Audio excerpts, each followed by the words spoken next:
आमदार आदरणीय श्री अतुल शेठ बेनके यांना विनंती करतो आपण विराट सभेला संबोधित करा। बबनराव कोकणे, संतोष सोळसे, नितीन गव्हाणे, गौरव काळे, अरुण जगले, कैलास पोखरकर यांचा राष्ट्रवादी काँग्रेस पक्षामध्ये जाहीर प्रवेश। सर्वांचं मनपूर्वक स्वागत। यानंतर आमदार अतुल शेठ बेनके या सभेला संबोधित करतील।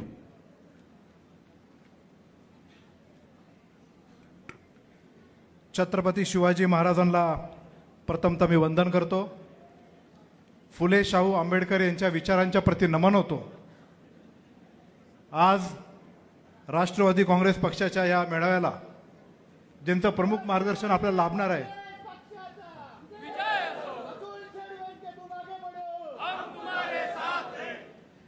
ज्यांचं मार्गदर्शन आपल्याला लाभणार आहे ते आदरणीय अजितदादा, आशाताई, अनंतराव पवार, ज्यांनी आता आपल्याला नुकतंच मार्गदर्शन केलं, ते सुनील, गीताताई, दत्तात्रय तटकरे साहेब,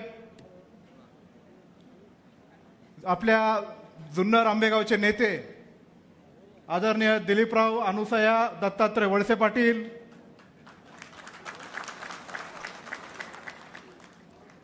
ज्यांच्या आगमनामुळे आपण सर्वांनी खूप जोरदार टाळ्या वाजवल्या, ते आदरणीय दिलीप रत्नाई, दत्तात्रय मोहिते पाटील, आणि ज्यांच्यासाठी आपण सर्वजण जमलेलो आहोत ते आदरणीय शिवाजीराव, चंद्रभागा, दत्तात्रय आढळराव पाटील, आदरणीय रुपालीताई, व्यासपीठावरचे सर्वच मान्यवर आदरणीय प्रदीपदादा, देवेंद्रभाई शहा, जुन्नर, आंबेगाव, शिरूर, खेड, हवेलीमधले सर्व प्रमुख नेते मंडळी, आज मी जास्त वेळ घेणार नाही, पण जुन्नर तालुका राष्ट्रवादी काँग्रेस पक्षाच्या वतीने मी आदरणीय शिवाजीदादा आढळराव पाटील यांचं राष्ट्रवादी काँग्रेस पक्षामध्ये मनपूर्वक स्वागत करतो।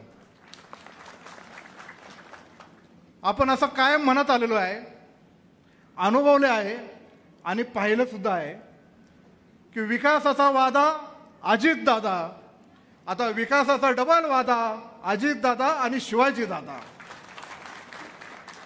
हे जे शिवाजीदादा आढळराव पाटील आहेत हे सर्वसामान्य कुटुंबातला सुपुत्र आहे। लहानपणी मुंबईला ग्रामीण भागात उदरनिर्वाह होत नाही म्हणून मुंबईला हमाली करणारा, रस्त्यावर भाजीपाला विकणारा,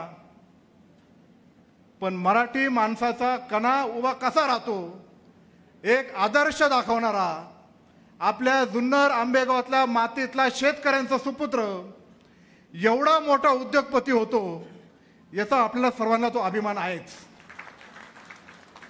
अनेक उद्योगपती त्यांनी घडवले, अनेकांना नोकरीची संधी दिली, व्यवसायाला मदत केली, अनेक पंचायत समिती सदस्य असतील, जिल्हा परिषदचे सदस्य असतील, नगरसेवक असतील, आदरणीय शिवाजीदादांनी त्यांच्या आयुष्यामध्ये घडवले।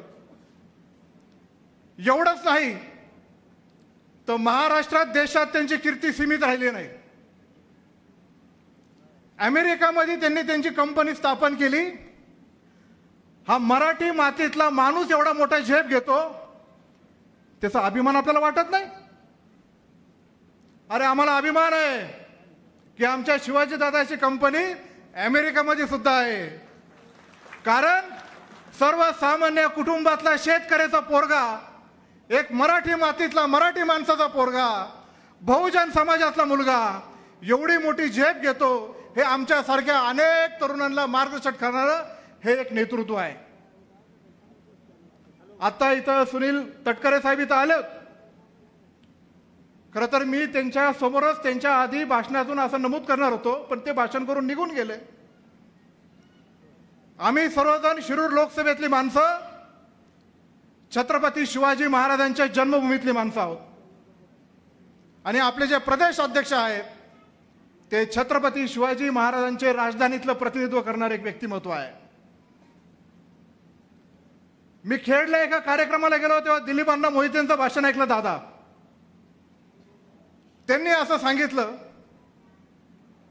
की वल्लभशेठ बेनके साहेबांच्या वडिलांचं नाव दत्तात्रय, दिलीप वळसे पाटील साहेबांच्या वडिलांचं नाव दत्तात्रय, दिलीप मोहिते पाटलांच्या वडिलांचं नाव दत्तात्रय, आणि आम्ही तिघे दत्तात्रयचे सुपुत्र अशा अभिमानाने सांगायचे. नंतर पाहिलं तर शिवाजीदादांच्या वडिलांचं नाव पण दत्तात्रय आहे. म्हणजे ही सगळी दत्तात्रयचे सुपुत्र एक दिलाने पक्ष जरी वेगळा असला तर एक विचाराने पुढे जाणारी माणसं आहेत. आणि आज वल्लभ शेठ जरी आपल्यामधले नसले तरी त्यांचा एक मुलगा या नात्याने, त्या दत्तात्रयचा नातू या नात्याने, आम्ही दत्तात्रयचे तिन्ही सुपुत्र या दत्तात्रयच्या सुपुत्राला निवडून आणल्याशिवाय राहणार नाही. आणि जेव्हा मी इथं आलो तेव्हा तटकरे साहेबांना विचारलं तुमच्या वडिलांचं नाव काय, तर त्यांच्याही वडिलांचं नाव दत्तात्रयच आहे. मला दादांना विनंती करायची आहे, दादांना विनंती करायची आहे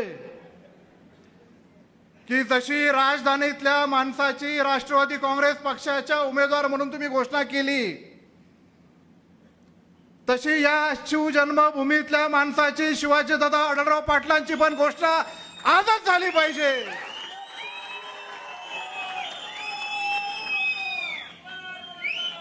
या महाराष्ट्रातल्या माणसांना कळू द्या की छत्रपती शिवाजी महाराजांची जन्मभूमी आणि छत्रपती शिवाजी महाराजांची राजधानी ही आदरणीय दादांच्या पाठीमागे उभा आहे. कारण खरा स्वाभिमान जर कुणी जपला असेल तर ते आदरणीय अजितदादांनी जपलेला आहे. माझी तेवढी उंची नाही, पण मी आवर्जून मी सातत्याने सांगतो आणि आजही सांगेल, अजितदादा हा सच्चा माणूस आहे. एवढं बोलून मी माझे भाषण संपवतो. जय हिंद, जय महाराष्ट्र, जय शिवराय. धन्यवाद. यानंतर